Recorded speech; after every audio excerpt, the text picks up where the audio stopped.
அரசியல் ஆயிரம் நேயர்களுக்கு வாழ்த்துக்கள்.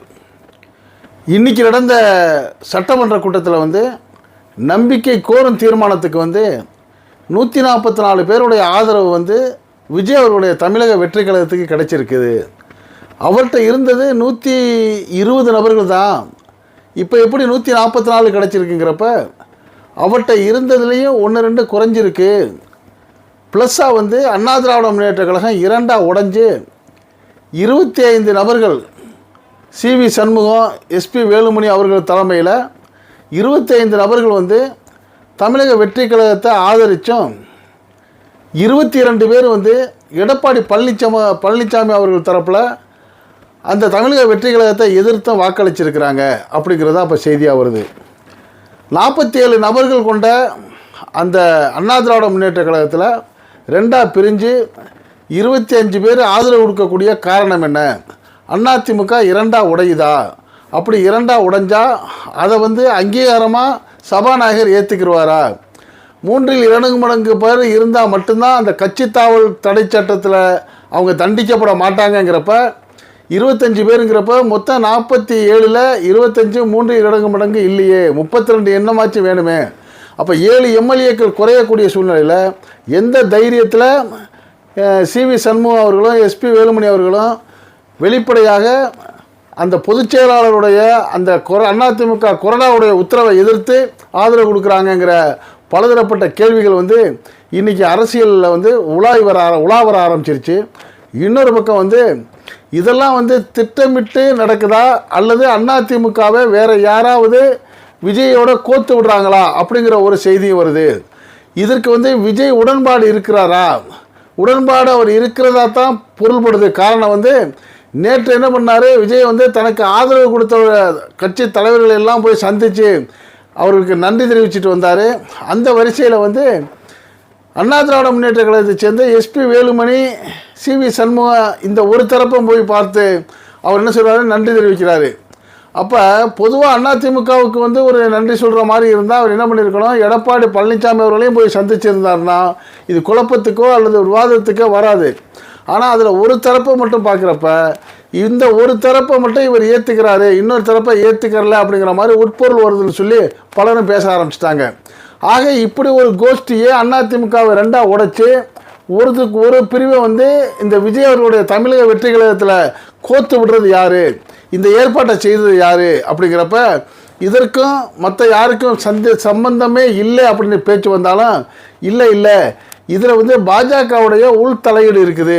பாஜகவும் இந்த தமிழக வெற்றி கழகமும் ஒன்றுக்கு ஒன்று சம்பந்தம் இல்லாத போல் தோற்றமளித்தாலும் பாஜக எப்படியாவது அதிமுகவில் ஒரு பகுதியை தமிழக வெற்றி கழகத்துக்குள்ளே புகுத்தி தன்னுடைய கட்டுப்பாட்டுக்குள்ளே விஜய் அவர்களை கொண்டு வரணுங்கிற ஒரு முயற்சி எடுக்குதுங்கிற ஒரு சந்தேகத்தையும் ஒரு சில அரசியல் நோக்கர்கள் பேசுகிறாங்க. ஆனால் விஜய் அவர்கள் ஆட்சிக்கு வந்த பிறகு தமிழ்நாட்டில் தனக்கு கிடைச்சிருக்கிற ஒரு மகத்தான ஆதரவையும் வெற்றியையும் பார்த்து மிக சரியான ஒரு பாதையில் செல்லணுன்னு அவர் ஆசைப்பட்டாலும் அவர் அப்படி செல்ல விடக்கூடாதுங்கிற ஒரு குறிக்கோளில் பாஜக சில முயற்சிகளை பண்ணுறாங்க, திரைமறைவிலங்கிற பேச்சு வருது. இது உண்மையா அல்லது உத்தேசமாகிறது காலப்போக்கில் தெரியுண்டாலும் இதற்கான வாய்ப்பு நிறையா இருக்குதுன்னே சொல்கிறாங்க. காரணம் அதிமுக 47 நபர்களை உள்ளது, கிட்டத்தட்ட ஒரு 3-2 மடங்கு உடையக்கூடிய ஒரு சூழ்நிலையை சர்வசாதாரணமாக யாருமே உருவாக்க முடியாது. அதற்கு அதிமுக தரப்பில் உள்ள ஒரு சில முக்கியமானவர்கள் நடுநிலையாக உள்ளவங்க சொல்லக்கூடிய கருத்து, அதிமுகவை எப்படியாவது பலகீனப்படுத்த வேணுங்கிறது தான் பாஜகவுடைய நோக்கம். தமிழ்நாட்டில் கழகங்கள் இல்லாத அரசியலை உருவாக்கணும்னு சொன்னாங்க. அப்படிங்கிறப்ப இங்கே இருக்கிற 2 கழகங்கள் திராவிட முன்னேற்ற கழகம், அண்ணா திராவிட முன்னேற்ற கழகம். திராவிட முன்னேற்ற கழகத்தை அவ்வளோ சீக்கிரம் எளிதில் எதுவும் செய்ய முடியாதுங்கிறதுனால அந்த பாஜக அண்ணா திராவிட முன்னேற்ற கழகத்தை உறவாடி கெடுக்கிறதுக்கான வேலையை பார்த்துச்சு.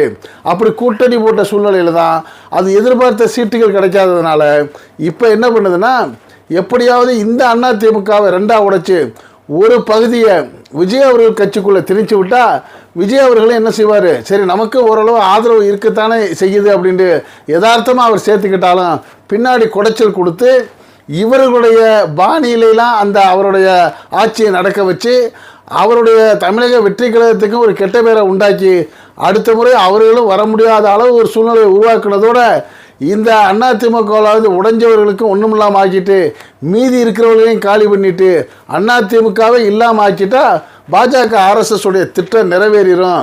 அதற்கான முன்னேற்பாடாக தான் சில முக்கியமான ஆளுகளை வச்சு இந்த தமிழக வெற்றி கழகத்தோட நெருக்கமாக உள்ள பாஜக ஆதரவாளர்கள் ஆர்எஸ்எஸ் ஆதரவாளர்களுடைய ஆலோசனையின்படி இந்த அதிமுகவை இரண்டா உடைச்ச ஒரு கோஷ்டியை தமிழக வெற்றி கழகத்தோட கோத்து விடுறாங்க. இந்த சூழ்ச்சியெல்லாம் விஜய் அவர்களுக்கு புரிகிறதுக்கு வாய்ப்பு இல்லை.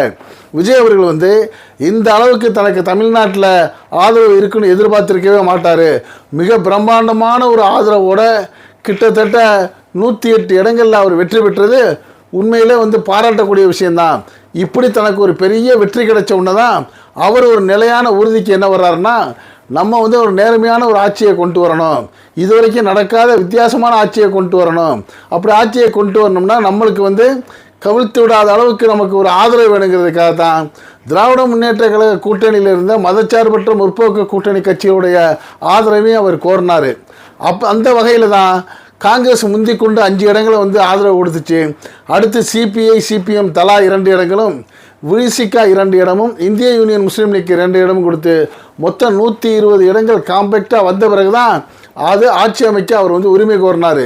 இப்போ இந்த 120 இடங்கள் போதுமே, இது இப்படியே தொடர்ந்தா என்னங்கிறப்ப காலப்போக்கில் ஏதாவது 1-2 குறைபாடுகள் வந்தால் அது மதில் மேல் பூனையாக இருந்து ஆட்சிக்கு ஆபத்து வந்துடலாங்கிறப்ப இன்னும் ஒரு சில இடங்கள் வந்தால் தேவலாங்கிற அவர் மனநிலையை புரிஞ்சுக்கிட்டு அவருக்கு ஆதரவு கொடுக்கறது போல ஒரு சூழ்நிலையை ஏற்படுத்தி இந்த அண்ணா திராவிட முன்னேற்ற கழகத்தை 2ஆ உடைச்சி அதில் ஒரு பகுதியை இந்த தாவேக்காவில் இணைக்கிறதுக்கான முயற்சியை அதிமுகவில் உள்ள எஸ்பி வேலுமணி,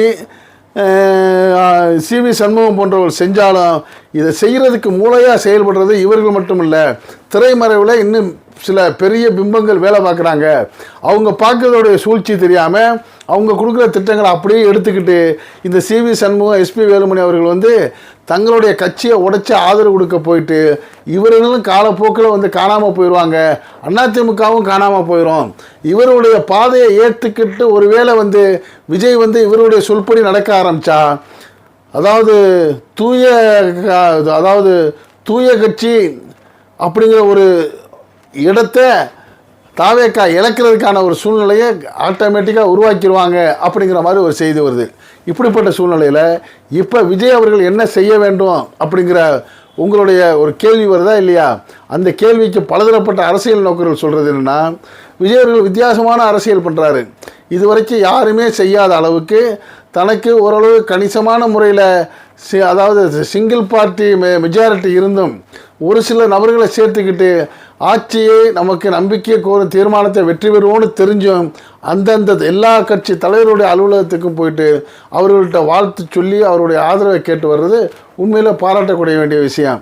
அப்படிப்பட்ட சூழ்நிலையில் சில நல்ல திட்டங்களையும் ஆட்சியேற்ற முதல் நாளே அவர் செய்கிறதுக்கு துணிகிறாரு.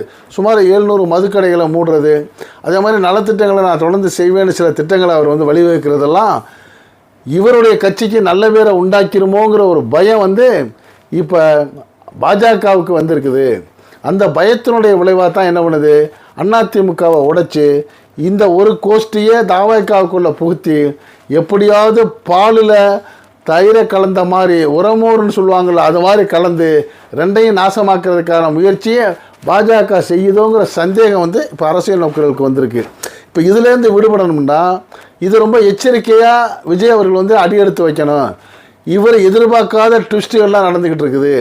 இன்றைக்கி அந்த பதவியேற்பு விழாவில் அந்த நம்பிக்கை கோரும் தீர்மானத்தில் பேசிய அந்த தேமுதிகவுடைய பிரேமலதா விஜயகாந்த் அவர்கள் 2-3 விஷயங்களை ரொம்ப எடுத்து சொன்னாங்க. அதுவே பேசும் பொருளாக இருக்குது. குறிப்பாக அந்த அமமுகவுடைய எம்எல்ஏயாக வெற்றி பெற்ற அந்த காமராஜ் அவர்கள் எப்படி இந்த இவருக்கு ஆதரவு கொடுத்து வர்றாரு. ஏற்கனவே டிடிவி தினகரன் முன்னாடி நான்லாம் ஆதரவு கொடுக்குறேன்னு சொன்னவர் பிறகு முகத்தை மூடிக்கிட்டு போயிட்டு இவர் ஆதரவுக்கான ஏற்பாடு செய்கிறாரு, இது நீங்கள் ஏற்றுக்கலாமா அப்படிங்கிற கேள்வியை விஜயை பார்த்து அந்த அம்மா கேட்குறாங்க. அது மட்டும் இல்லாமல் விஜயை பார்த்து அவர்கள் கேட்கக்கூடிய ஒவ்வொரு கேள்விகளுக்கும் விஜய் அவர்கள் பதில் சொல்ல முடியாமலும் எப்படி இதை சரியாக கொண்டு போகிறோங்கிற ஒரு ஆழமான சிந்தனையில் உட்கார்ந்துருக்கிறத நம்மளால் பார்க்க முடிஞ்சிச்சு. அதனால் வந்து எப்படியாவது குழப்பத்தை ஏற்படுத்தி விஜய் அவர்களை தடுமாற வைக்கணுங்கிற ஒரு சூழ்நிலையை இந்த அதிமுகவும் அதோடு சேர்ந்த என்டிஏ கூட்டணியில் ஒரு சிலர் செய்கிறது விஜய்க்கு மிகப்பெரிய தலைவலியை உண்டாக்குங்கிறது மிக தெளிவாக தெரிய வருது. இப்படிப்பட்ட சூழ்நிலையில் தான் விஜய் அவர்கள் வந்து எப்படியாவது இந்த ஆட்சியை நடத்தட்டும், அதே சமயம் இது திடீரென்று கவிழ்ந்து இது வந்து கவர்னர் ஆட்சி வந்துடக்கூடாதுங்கிற ஒரு நல்ல எண்ணத்தில் தான் திராவிட முன்னேற்ற கழகத்துடைய தலைவர் மாண்புமிகு முன்னாள் முதலமைச்சர் மு.க.ஸ்டாலின் அவர்கள் வந்து தன்னோடு இருக்கிற அந்த கூட்டணி கட்சிகளை வந்து நீங்கள் ஆதரவு கொடுக்கலாம், எனக்கு ஆட்சேபனை இல்லை அப்படிங்கிற ஒரு அனுமதியை அவர் ஒரு யதார்த்தமான மனநிலையில் கொடுத்ததுனால தான் இன்றைக்கி சிபிஐ, சிபிஎம், விசிகா, இந்திய யூனியன் முஸ்லீம் லீக் போன்ற கட்சிகள்லாம் ஆதரவை கொடுத்துருக்குறாங்க. இப்போ இந்த ஆதரவு கொடுத்த கட்சிகளுக்கு வேறு எந்த விதமான உள்நோக்கமும் கிடையாது. இந்த தாவேக்காவை கவிழ்த்து விடணும் என்றோ மக்களுக்கு நல்லது போய் சேரக்கூடாதுங்கிற உள்நோக்கம் அவர்களுக்கு ஒன்றும் கிடையாது. அவர்களுக்குள்ள ஒரே நோக்கம் வந்து திடீர்னு இப்போ மறுபடியும் தேர்தல் வந்துடக்கூடாது, அதனால் வந்து இந்த ஆட்சி நடந்தால் நல்லபடியாகவே நடக்கட்டும், நமக்கு எந்த ஆட்சேபனையும் இல்லை அப்படிங்கிறது அவர்களுடைய நோக்கமாக இருக்குது. அப்படி நடக்கக்கூடிய காலத்தில் சரியான முறையில் சிறப்பான ஒரு ஆட்சியை ஒருவேளை விஜய் கொடுத்தாருன்னா அவருடைய எதிர்காலம் மிகச் சிறப்பாக இருக்கிறது கூட வாய்ப்பு இருக்குது. அதையும் இவர்கள் வந்து வெறுக்கிறதுக்கான வாய்ப்பு இல்லை. ஆனால் அப்படி ஒரு நல்லாட்சி இவர் கொடுத்து விடக்கூடாது விஜய். அதே சமயம் இந்த அண்ணா கழகங்களில் ஒரு கழகமாக இருக்கிற அண்ணா திராவிட முன்னேற்ற கழகத்தையும் அழிக்கணும்னா எப்படியாவது அதிமுகவை உடைச்சி இந்த விஜய் அவர்களோட கோத்து விட்டு குழப்பத்தை ஏற்படுத்தணும்னு சொல்லி ஏதோ ஒரு 2-3 பெரிய தலைகள் வந்து திரைக்கு பின்னாடி பெரிய வேலை சதித்திட்டம் போட்டுக்கிட்டு இருக்கிறாங்க. அந்த சதித்திட்டங்களை வந்து முறியடிக்கிறதுக்கு என்ன செய்யணுங்கிற தீர்க்கமான சிந்தனையோட விஜய் அவர்கள் அடியெடுத்து வச்சா தான் அவர் இந்த அரசியலில் நிலை பெற முடியும், தமிழ்நாட்டுக்கு நல்லதாக இருக்குங்கிற கருத்தை பலதரப்பட்ட அரசியல் நோக்கர் சொல்கிறாங்க. இது பற்றிய உங்களுடைய கருத்துக்களை நீங்கள் இந்த அரசியலை எனக்கு கமெண்ட் பாக்ஸில் கமெண்ட்ஸ் பண்ணுங்கள். இந்த செய்தி பிடிச்சிருந்தா இதுக்கு ஒரு லைக் கொடுங்க. இது போன்ற அரசியல் செய்திகள் எந்த பக்கமும் சார்பு இல்லாமல் நடுநிலையாக நாட்டில் 4 பக்கம் நடக்கக்கூடிய செய்திகளை அப்படியே கொண்டு வந்து உங்கள் வீட்டுக்குள்ளே 4 சூழலுக்குள் சேர்க்கக்கூடிய நம்ம அரசியல் 1000 சேனலுக்கு இதுவரை சப்ஸ்கிரைப் பண்ணாதவங்க சப்ஸ்கிரைப் பண்ணுங்கள். மறக்காமல் பக்கத்தில் இருக்க பெல் ஐக்கானை கிளிக் பண்ணுங்கள். அப்போ தான் நம்ம போடக்கூடிய ஒவ்வொரு வீடியோவும் உங்கள் நோட்டிஃபிகேஷன் காட்டும், நீங்கள் விரும்பியதை பார்க்கலாம். என்றும் இணைந்திருப்போம். உங்கள் அன்பன் அஷ்ரஃப் அலி. நன்றி, வாழ்த்துக்கள்.